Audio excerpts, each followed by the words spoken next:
kind of have a question about something. Sure. But it's probably a simple answer.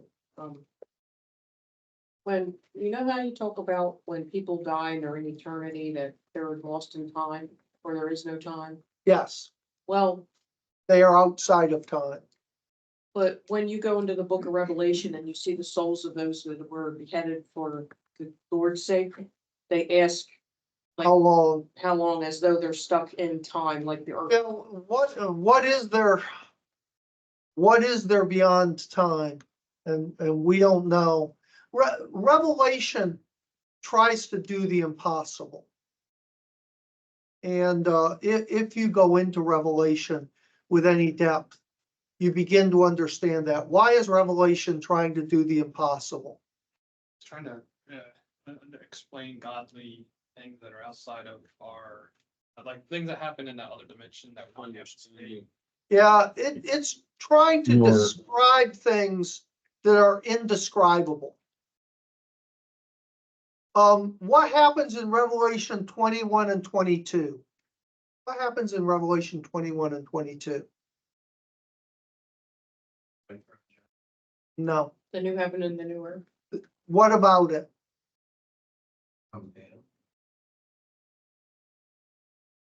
The old will pass away.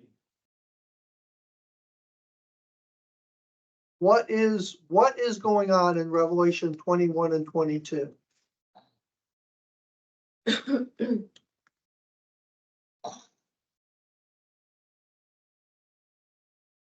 Believe it or not, the answer is not written anywhere on my face.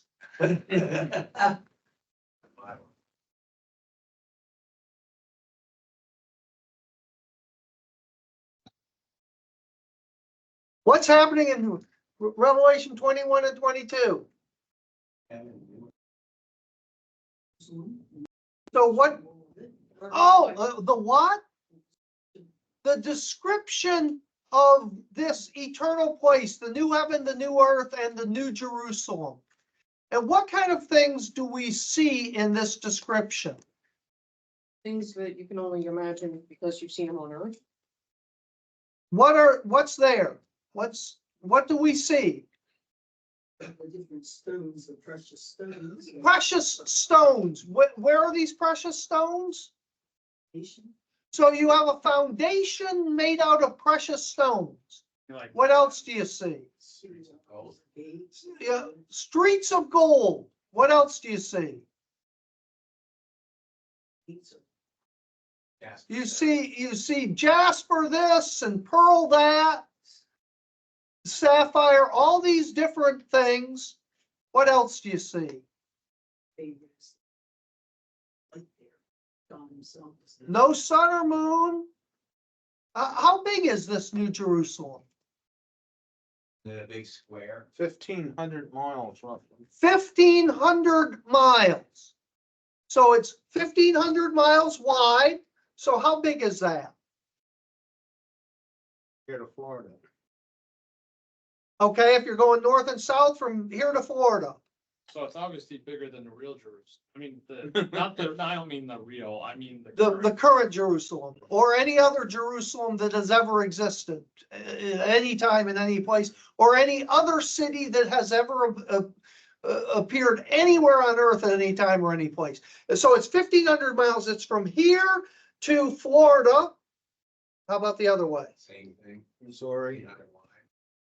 1,500 miles wide. So how big's that? The ocean till about Kansas. Let's say to the Mississippi River. Yeah. From here to at least the Mississippi River, So it's almost a third of the country. about half. So North and south, about the whole country, and half the country. It's 3,000 miles from the Atlantic to the Pacific, give or take. so it's the bigger than city- anything. bigger than any country or And Same height. it's that high. Now let's start talking about high. It is 1,500 miles high. What does that mean? like a skyscraper. Like a building in there is that tall or? The whole city. Now, how high is 1,500 miles? Let's start talking about things we know about. How tall is Mount Everest? 5,000? 17. How- 30,000 feet. That is how tall. Under 6 miles. How high do planes fly? 30,000. Between 30 and 40,000 feet, which is between 6 and 8 miles. So the end of the atmosphere for the planet Earth, how high is that? The end of the atmosphere is, anybody know? No. And it kind of thins out. It's kind of hard to say exactly where that is because there's a whole Right, bunch of it starts zones. Is there like a stratosphere and a troposphere? Sphere and the ionosphere and all those things. Yeah. But let's say that it gets really, really, really, really thin. So thin that jet engines can't function at all under 80,000 feet. So how far is 80,000 feet? That's 12 or 13 miles. A little more, but it's under 16. So it's under 16 miles. Where do satellites start? They're in the- Circling the Earth. Where do satellites start?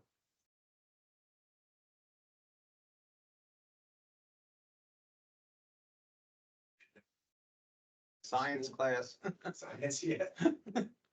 A few hundred miles. So all those satellites are banging into this thing, and it's still got another 500 miles to go. You're so far out into space at 1,500 miles that it's just insane. But it's got what protecting it? Talking, what are we talking about? There's a The, shield. the New Jerusalem has something protecting it. Heaven. What is protecting it? Right there in the scripture, look for it.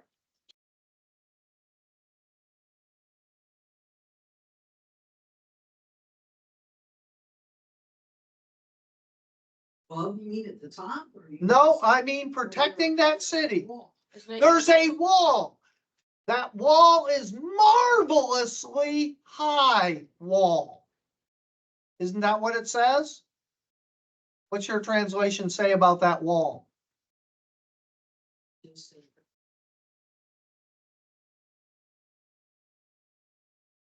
Well, let me Sure it find, says something It else. says wall, not roof.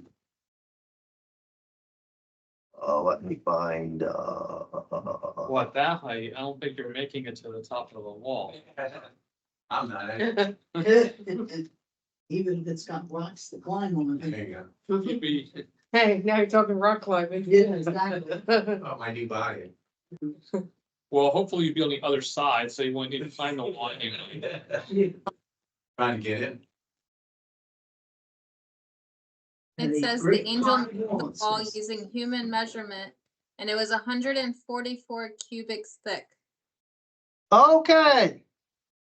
So it's, or other translations will say they've changed it to thick to now, used to say high. How far is a cubit? 18-inch. Well, it is for us. Whether it's a little shorter for them, and it very well may have been shorter for them, why? They were smaller. What was normal human height up until the last 100 years or 200 years at most? 4 feet or so. It was more like 5 foot, 5'1", 5'2" was the average height of a human being. It's only, Don't laugh, Holly, that's mine. Abraham Lincoln is not, was you're right. He was a giant among men. He was promoted to being the leader in his group of guys because he was a giant. He was head and shoulders taller than anybody else in his brigade or whatever company. Put that tall. And then he put that tall hat on. How high was Abraham Lincoln? How tall was Abraham Lincoln? 60. He was 6 or 6'1", and he was head and shoulders taller than any other person in the thing at 6'1", or if he was 6'1" or 6 foot or 6'1" today, what would he be? A little above average. Yeah. The average now is 5'9", between 5'9" and 5'10". If you want to talk about extraordinarily tall people today, what are you talking? 7 foot. Yeah, Jeremiah, 7 foot. We got one of them. Yeah. I remember at school, we had a kid in our school, before I got up to the high school, Tom McMillan. Tom McMillan played for the Atlanta, what's their Atlanta basketball team? Atlanta Braves. No, that's their baseball team. I don't know. Hawks. He played for them. He was 7'1" or 7'2". And I would sit on the bus as like a 6th grader, because I was like 6, 7 years behind him, maybe a 5th grader.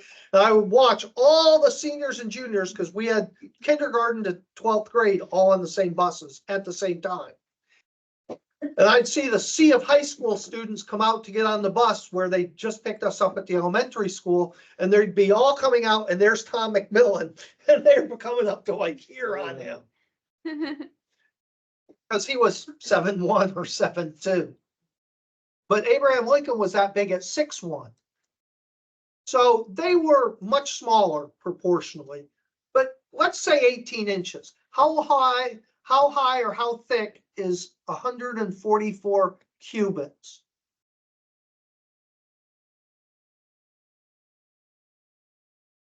Says it's 200 feet. About 200 feet. So it might have been more like 175, but let's say it's even 200 feet. So this wall is either thick or high 200 feet in one of those directions. If this city is 1,500 miles, how far back does John have to be able to see it?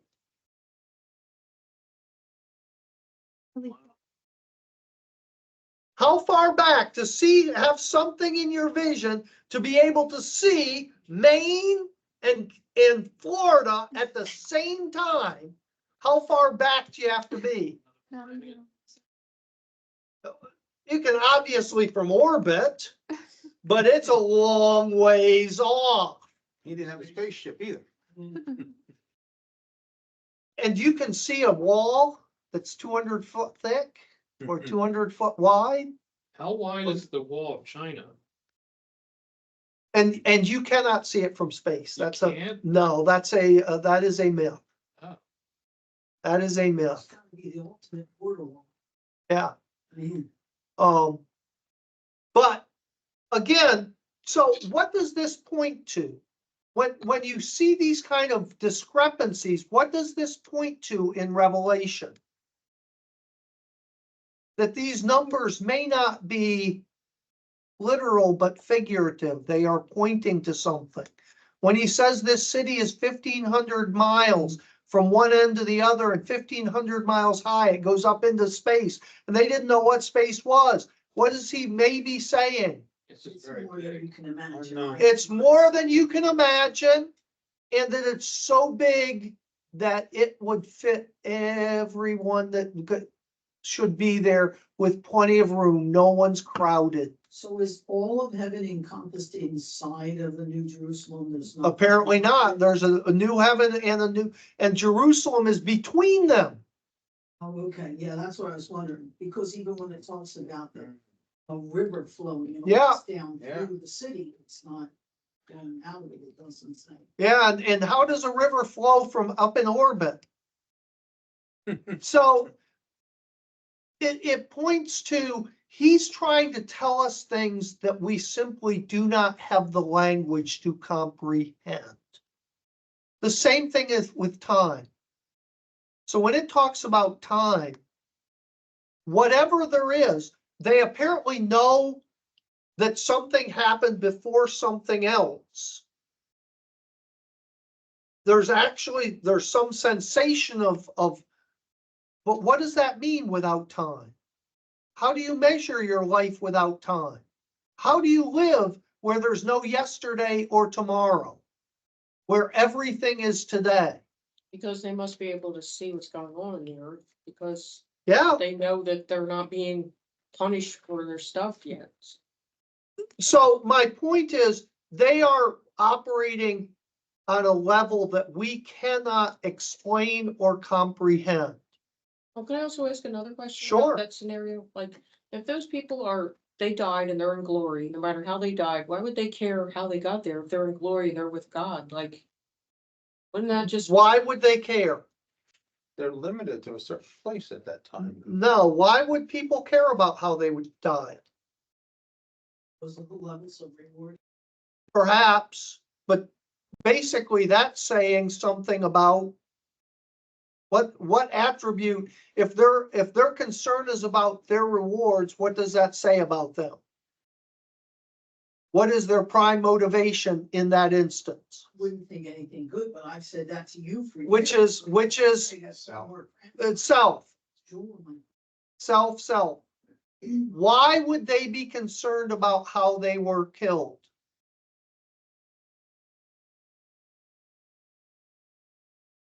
Perhaps, wouldn't that be the? but that's the same thing. Why would they ultimately be so concerned about that? What is God's character? Just, The fact, just. just, He seeks justice. the fact that there has not been a balancing of that says what is going on in the universe.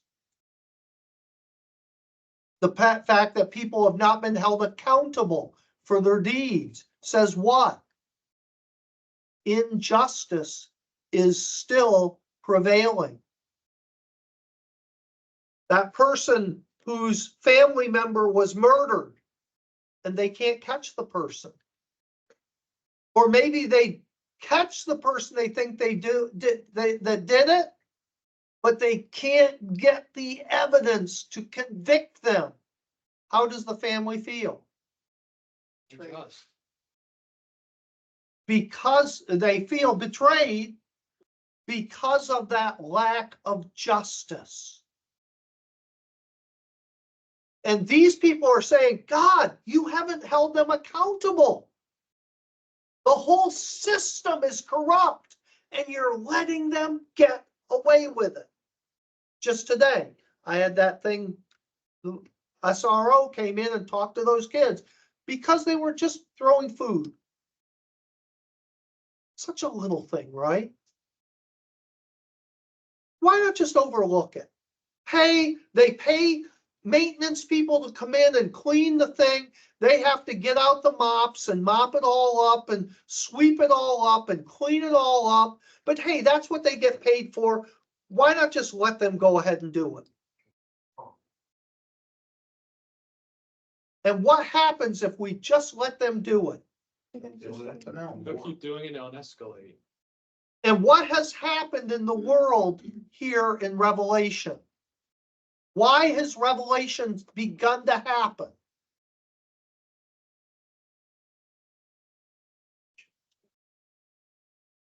Because sin has escalated to that level.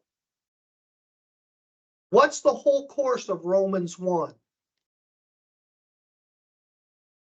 What's the whole course of Romans 1? If you dissect Romans 1 from verse 18 to the end of the chapter, what is the course of Romans 1? The sins escalate, they get worse. The sins escalate and escalate and escalate. The wrath of God is revealed from heaven against all unrighteousness. About people who hold the truth in unrighteousness. Because when they knew God, they didn't glorify him as God. They weren't thankful. Now, those are fairly small things, right? But what happens to those small things of being ungrateful and unwilling to acknowledge God's role in it. By the time you get to the end of Romans 1, what's happening? Well, he is given over to every kind of sin and. Every kind of sin and reprobate minds and devising worse and worse evil, things that people in previous generations wouldn't have even thought of. That where they were at the time of the flood, though, wasn't. Yeah. People- But even in the flood, pre-flood, were they doing what we're doing today? because we have more.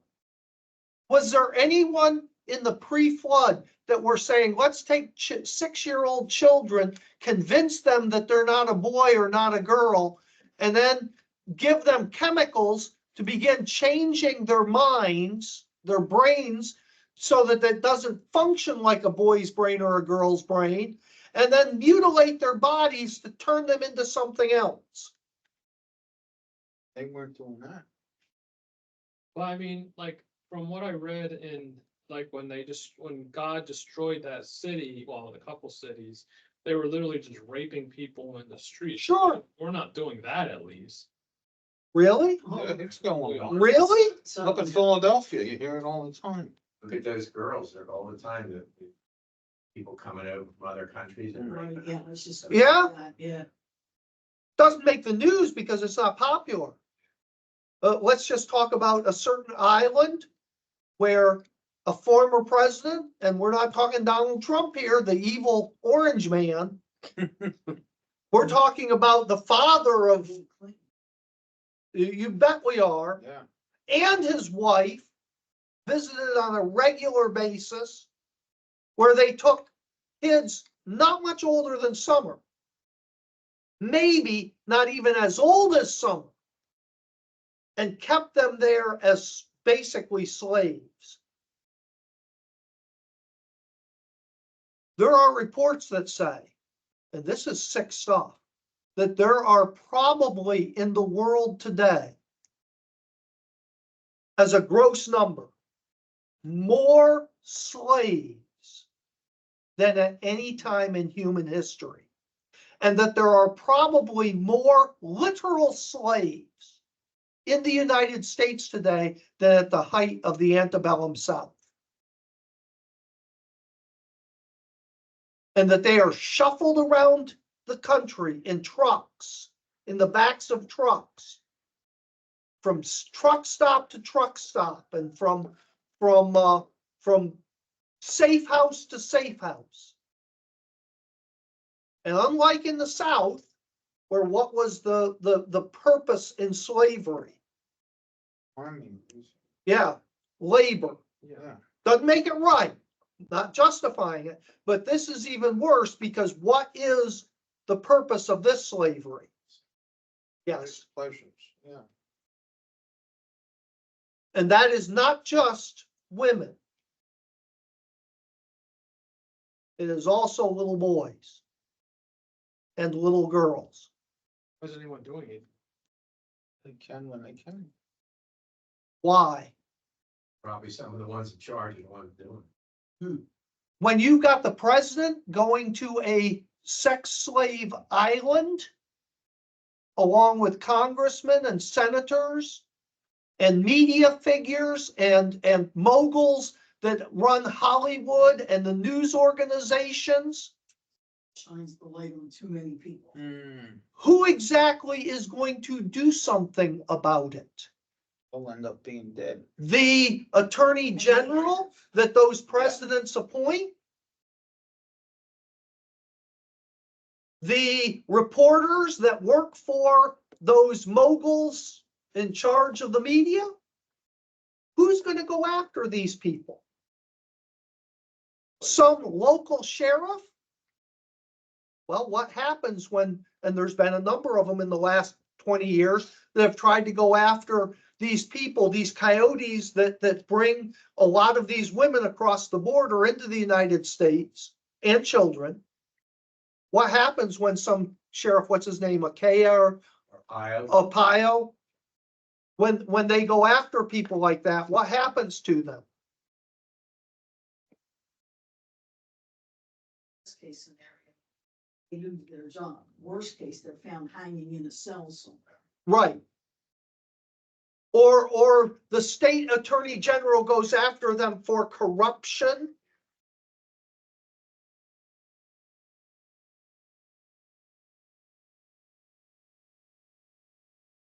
And that's why I have been so much deaf on media. People have complained about, oh, just don't talk about that stuff, just talk about the Bible. But the fact that this stuff has been, what's the term, the psychological term that they're using today for companies like Disney and ABC that is owned by Disney and CNN and MSNBC and all these other things? What are they attempting to do with all this stuff? Normalizing. That's the word. Normalizing. If you have enough people say a lie often enough in a wide enough place, if you hear the same lie from 6 teachers at school and then on television from the news person on every channel, and then you go to a movie produced by Disney or Warner Brothers or any of them, and you see that acted out on the screen for you, pretty soon, what do you think? It's okay. Not just it's okay, this is normal. And that's why they call it normalization. And it's a satanic conspiracy to do that worldwide. And that's part of, and if you read through Romans 1,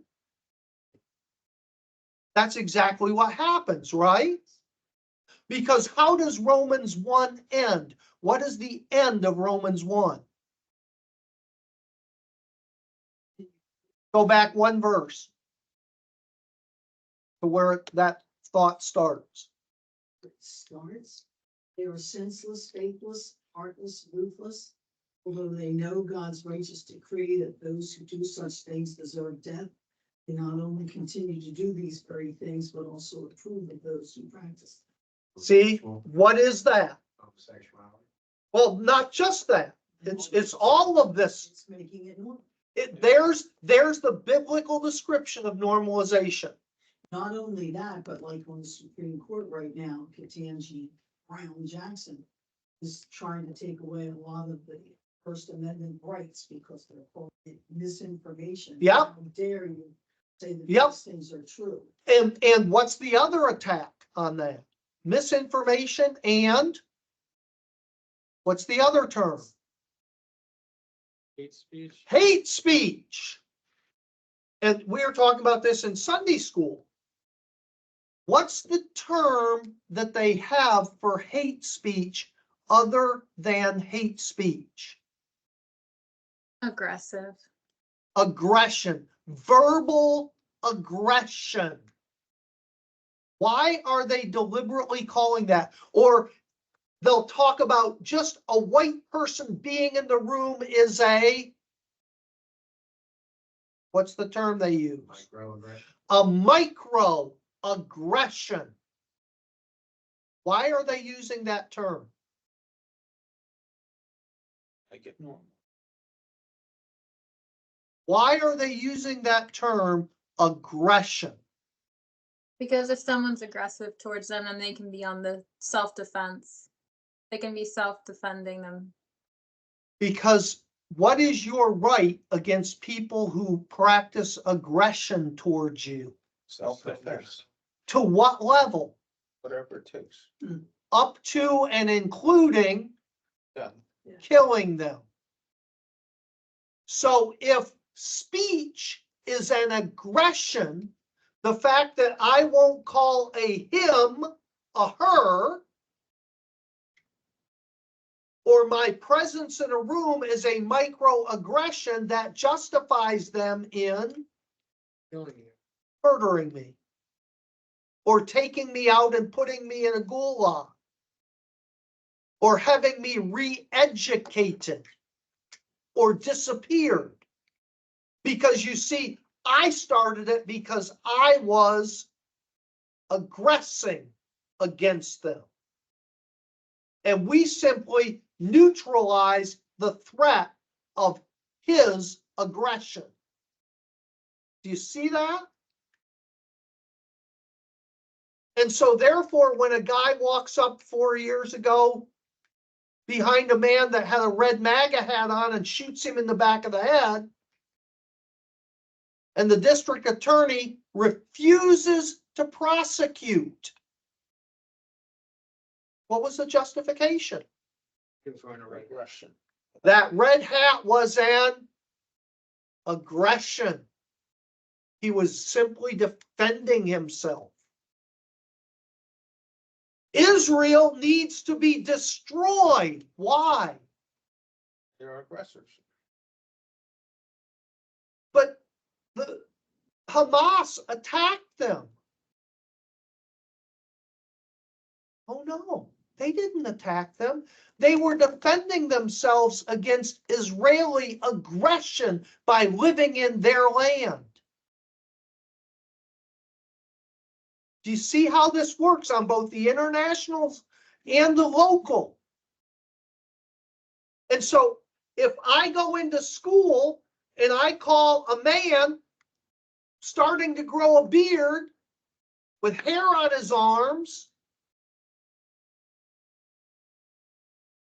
a man, when he wants to go in the girls' locker room because he says, I declare that I'm a woman today. What can they do to me in the state of New Jersey? They can fire me. Why? Because I was aggressive toward him. That was an aggression. So again, this is all, and it's part of this downward cycle. And when we get to Revelation, what is the cause of Revelation's beginning? Revelation 6.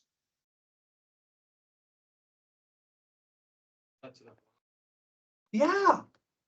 It has come to the point where God says, you've crossed the line. Done. Now, there's no turning back.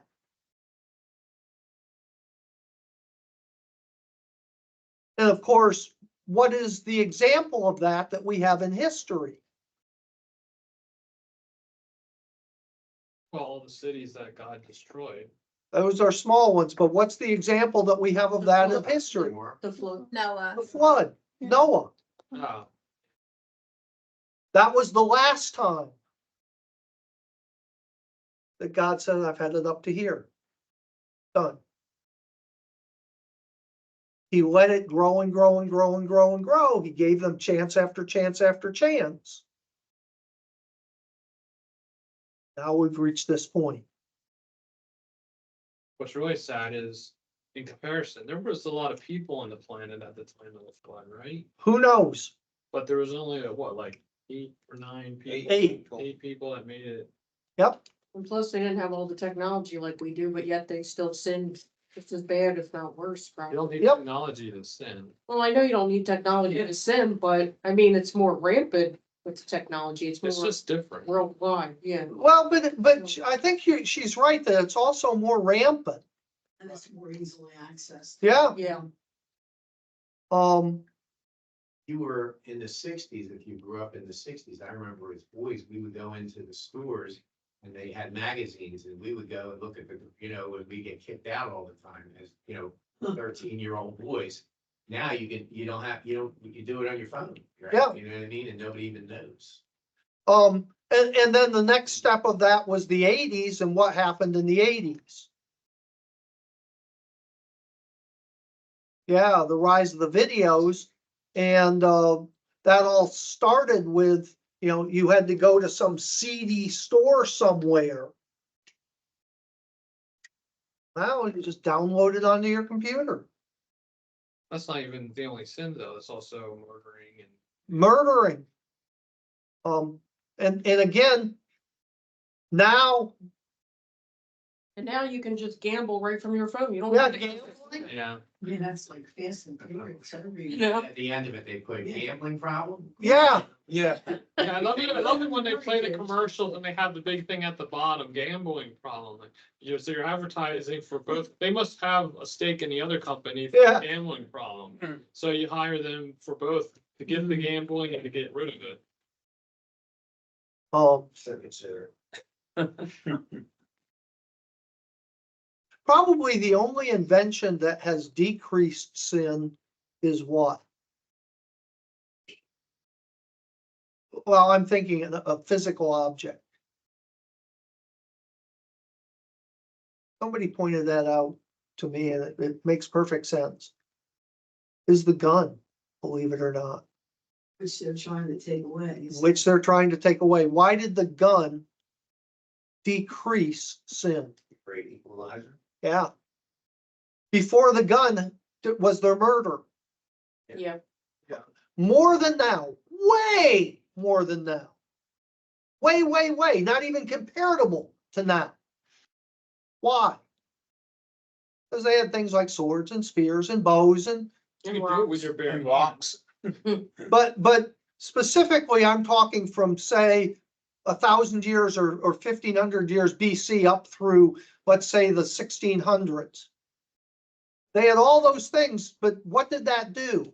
It meant that if I was bigger and stronger, I won. And I could kill people right and left, and people did. And there was very little that people could do to stop them. What did the gun do? You could be a weak little boy. Yep. I can be 100-pound woman. And that 250-pound muscle-bound guy comes at me to rape me, and guess what? He's down. He doesn't win. Or he isn't guaranteed to win. If I've got a 38 or a 9mm in my pocket, doesn't matter, he's 250 pounds. Do you know what it means that he's 250 pounds? Harder He's a falls. bigger target. And what do they want to do with guns? Yeah, take them away from all the legal people. Yeah, we saw how Yeah. it worked with drugs. Yeah, and alcohol. Let's bring back prohibition, and if that works, then we can talk about guns, right?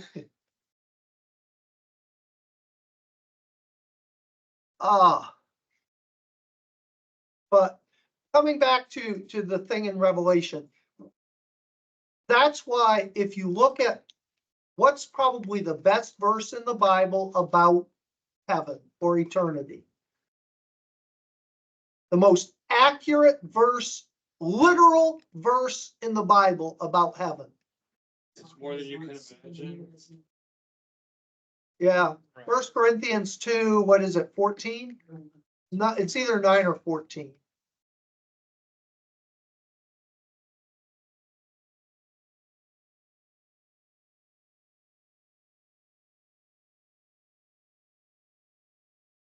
It's not. Yeah, 1 Corinthians 2:9. Eye has not seen, ear has not heard, neither has it entered into your imagination. So when you read Revelation chapter 21 about the description of heaven and the New Jerusalem, and however you imagine it, it is not what heaven is. And the terrifying thought is, it applies to hell too. And it is not what hell is. When you read Revelation 20, 11 to 15, or the things in Matthew and Mark about where their worm dieth not and the fire is not quenched, or Luke 16, where it talks about in torment, the rich man lifted up his eyes. None of that is even, however bad you imagine that, that does not in any way compare to what the reality is.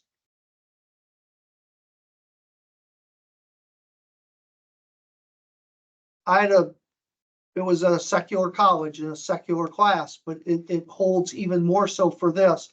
I had a professor, it was a philosophy class in my undergraduate, who raised this issue. He asked everybody to close their eyes. Then he made us write it down.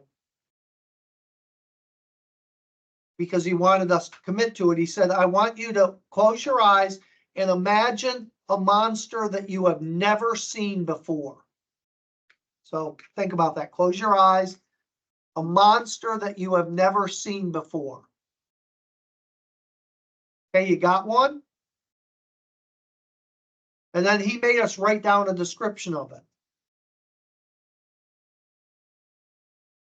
And he asked, describe it. Anybody want to give me a description of the monster that you picture? It was all furry, it had 4 arms, each of them had spikes. it had- Okay, okay. Have you seen fur before? Yes, Have you seen arms before? yeah, Have you seen the number 4 before? yeah, Have you seen spikes before? yeah. So that's not a monster you've never seen before. You just haven't seen that combination, but you've seen that monster. And he went through absolutely everything monster that anyone in the class, there were 30, 40 kids in the class, could describe. And the point he was making is you cannot describe something you have never seen. Or if you're blind, that you haven't sensed in some other way. They'd say, oh, it's all purple. Have you seen the color purple before? Yeah, well, I've never seen a creature that's purple. Doesn't matter. You've seen the color purple. You're not just creating. So no matter how you picture heaven, it can't be the way it really is, because we just haven't seen that. We haven't experienced what it's like to be outside of time. Nothing that I can say and nothing you can think could ever describe that to somebody who isn't in that existence. Just a quick question on that. Remember when the angel said, I was delayed getting to you because I had Yeah. to deal with, was he fighting them in our space and Yes, apparently, time? or somehow connected to our space and time. And again, we're talking about stuff that just goes, and what does it mean he was fighting them? At what level do angels war? Yeah, what kind of weapons? You know, the Bible pictures them with, Mind games. yeah, the Bible pictures them with swords. Why does it picture them with swords? This all That's what they were used to. Because that's what they were used to.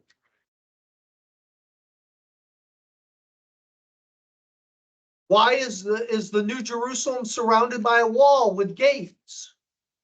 That's what you know. And what, for them, what do they wall and gate represent? security. Protection, security. So does the New Jerusalem in heaven literally have a wall with gates? Or is he saying it has better security than any city you've ever imagined? It's an invisible wall protecting.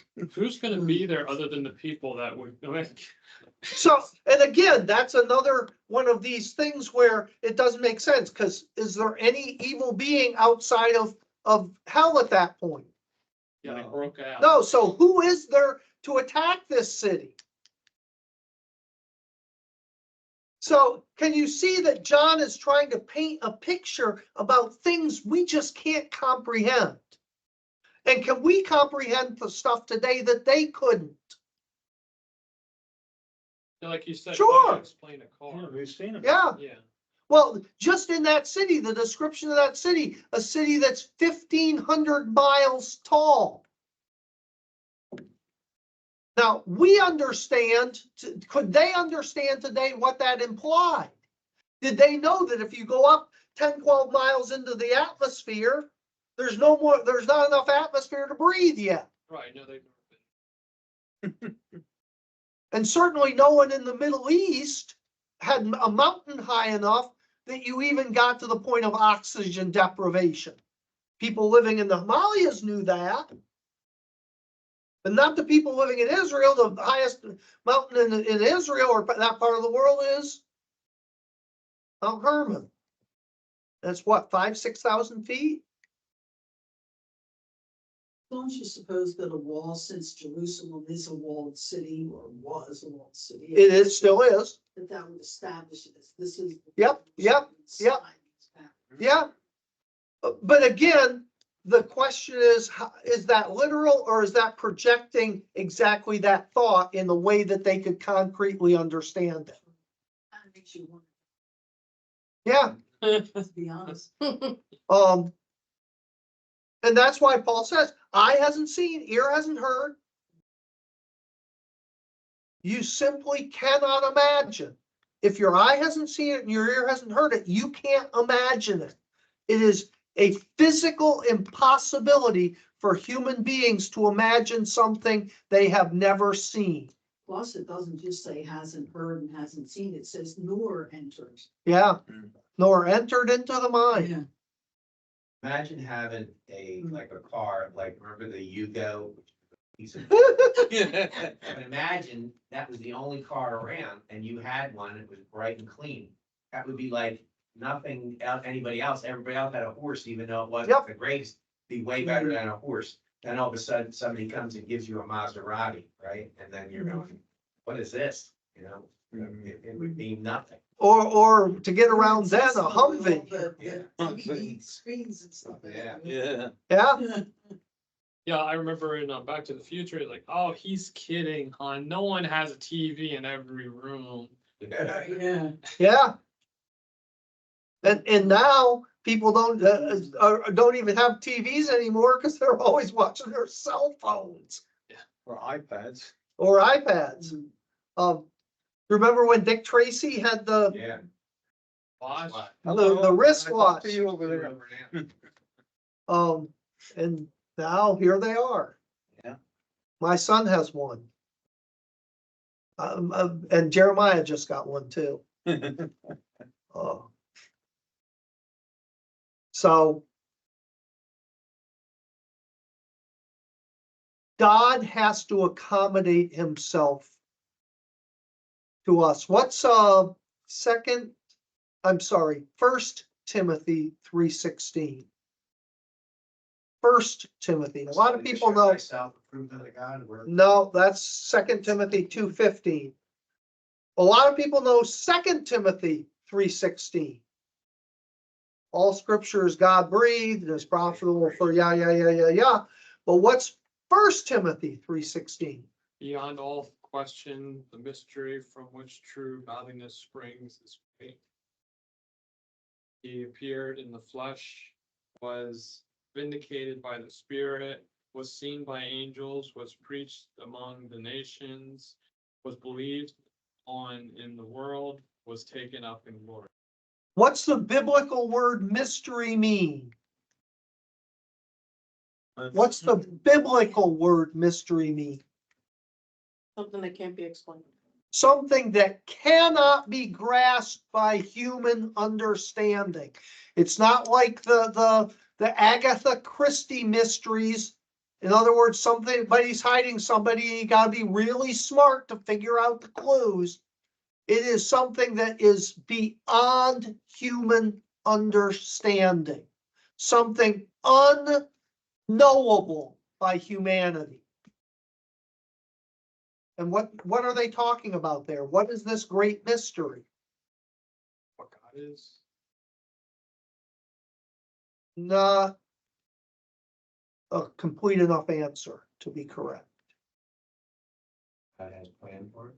No, The reasons why God does things. no. What is it there? Well, it says Mabel? he appeared in flesh. Who's the he? Jesus. Ah, it is the person of Jesus in his role as Savior. the God man.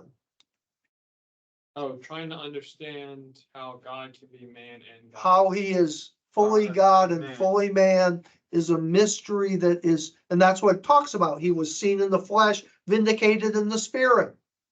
Kenosis, Patrick. didn't understand that for a while after I got saved. And you will never understand it fully. It is a contradiction.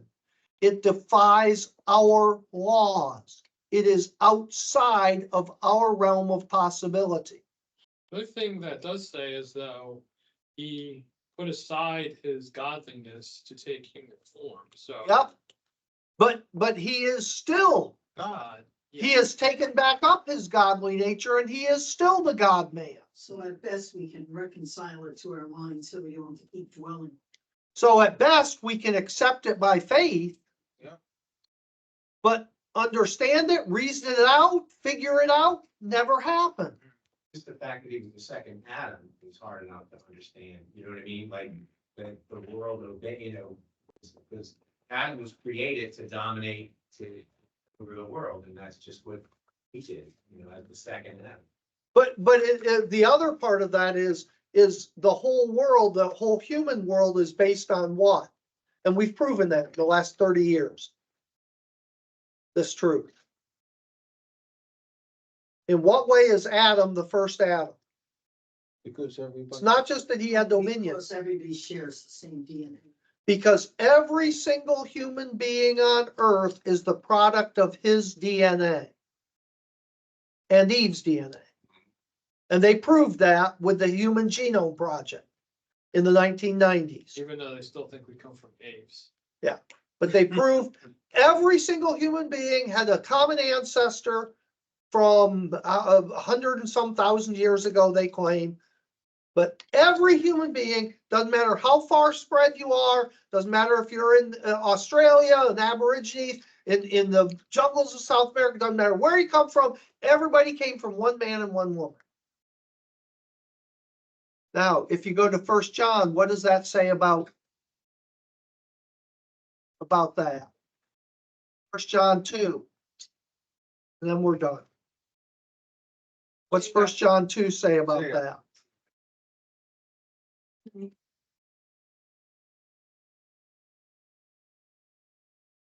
Oops, no, I'm wrong. 3. 1 John 3, sorry. What's 1 John 3 say about that?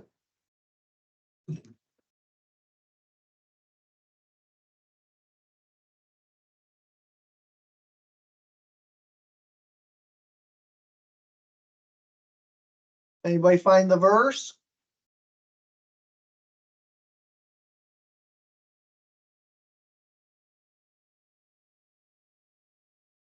John 3. Every human being on earth has Adam's DNA and Eve's. Every single human being. No apes do. No chimpanzees do. No orangutans do. But every single human being does.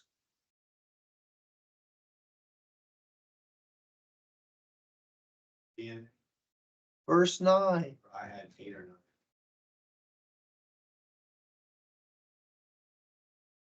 Whoever is born of God, not commit sin. Not sin because he was born. Because God's seed remains in him.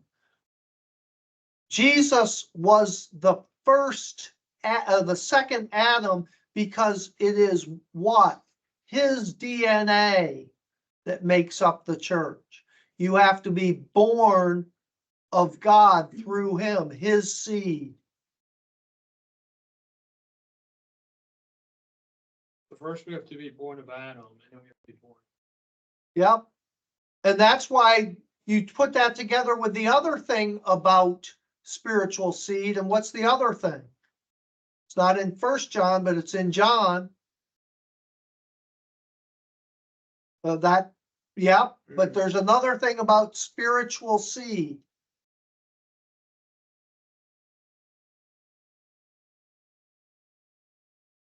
John 8. You are of your father, the devil. Right, but that's sort of like in what we just read too. So therefore, at birth, our spiritual DNA comes from and God has to rewrite our DNA. We have to be impregnated with a new DNA that rewrites our spiritual DNA. And that's ultimately what the new birth is. That's why it talks about a new birth, because you are not simply metaphorically reborn. You are literally reborn. Spiritually. What was the reference you gave for that, for John, for not First John? John. John 8, isn't it 44? I think it's 44. 8:40. You are of your father, the devil.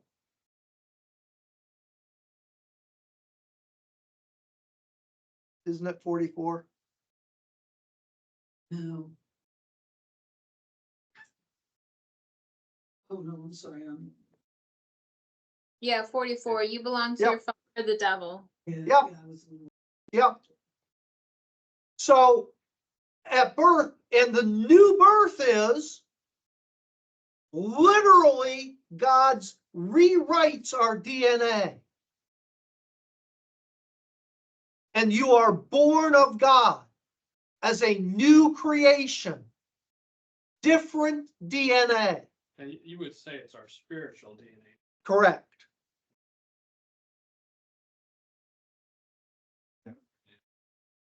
Yeah. Yeah. It's tougher to wrap your head around, I think, than Jesus being God and man, is that God has always existed. And there's It's another. like thing. everything. At the is- beginning. Yep. Yeah. So our body is from Adam, spirit now, but the believer's spirit is Jesus. Yeah. Rewritten. He's the firstborn. And that's why it is literally a new birth, not just symbolically. Well, technically, our body's still from God, because God created Adam in the first place. But again, there's a delay there, because when that's not the end of the story. What's the end of the story? No, that we will have a new body. And if you go to Colossians 3, 1-4, what does that say about that? He'll never- For now you are a child of God, and it does not yet appear what we shall be. Where's that? Colossians 3, 1-4. But when he appears, we will be like him, So they're- for we will see him as he is. So were they referencing what Jesus came back as? Is that what that's? Yeah. referencing? That we will have a body, and that's why Paul talks about in Roman, and It's not 3, 1-4, that's since you've been raised in Christ, that you're. I'm sorry, you're absolutely right. It is the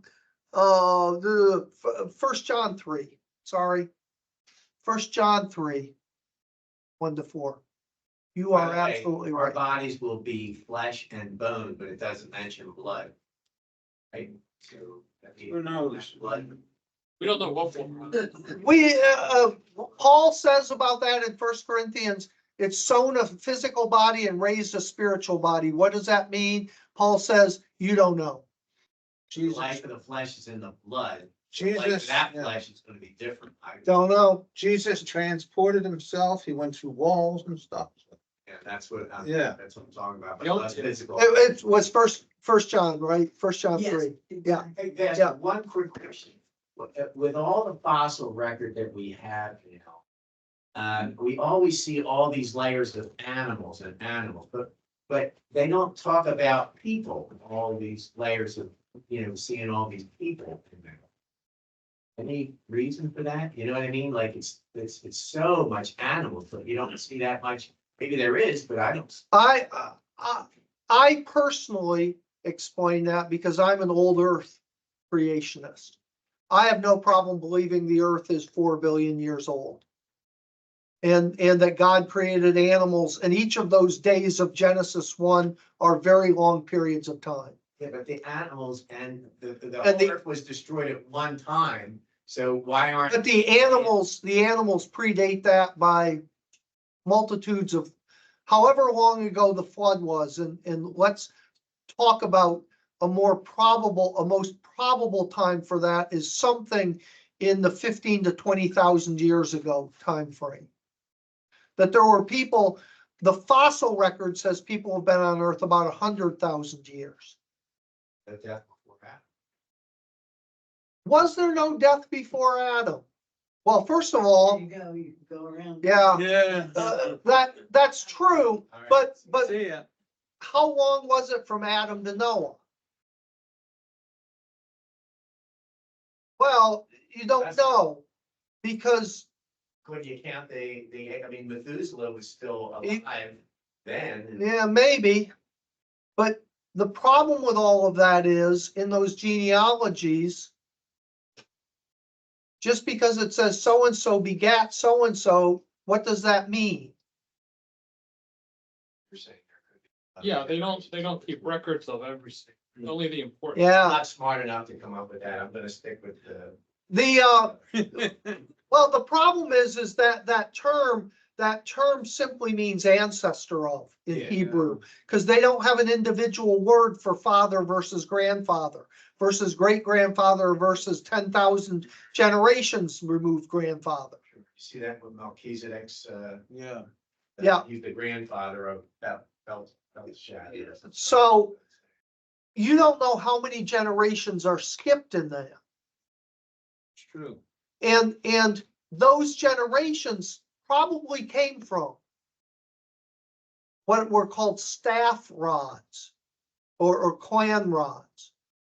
How did you pass control of a clan? This is pre having empires or even, organized kingdoms. We're talking a group of people that look to a single person as the ruler of that people. That's what Abraham would have been. Didn't they have a staff and then mark the staff? They would have a staff. Well, how do you know that this is the staff of the clan? You carve the name of whoever founded the clan and their child and their child and their child. And you keep going up the staff round and round with each new name of the person who's the clan chief. And when my father passes it to me, I add my name or he adds my name. When I give it to my son, if I'm still alive and didn't die suddenly, I carve it in for him. If he's, he gets it carved in. Well, what happens after a while? You get to the You run out top. of room. You run out of names. So what do you do now? Stanley Keep Cup the important and people. add a thing to it. What do you do? But what do you do? Because you've got to have that staff. That's the symbol of, Get a new staff. but what do you do with that new staff? You leave some people out and you put the major ones. You put the important names so that this much of the staff and you start again. When you get to the top, what do you do? Same thing.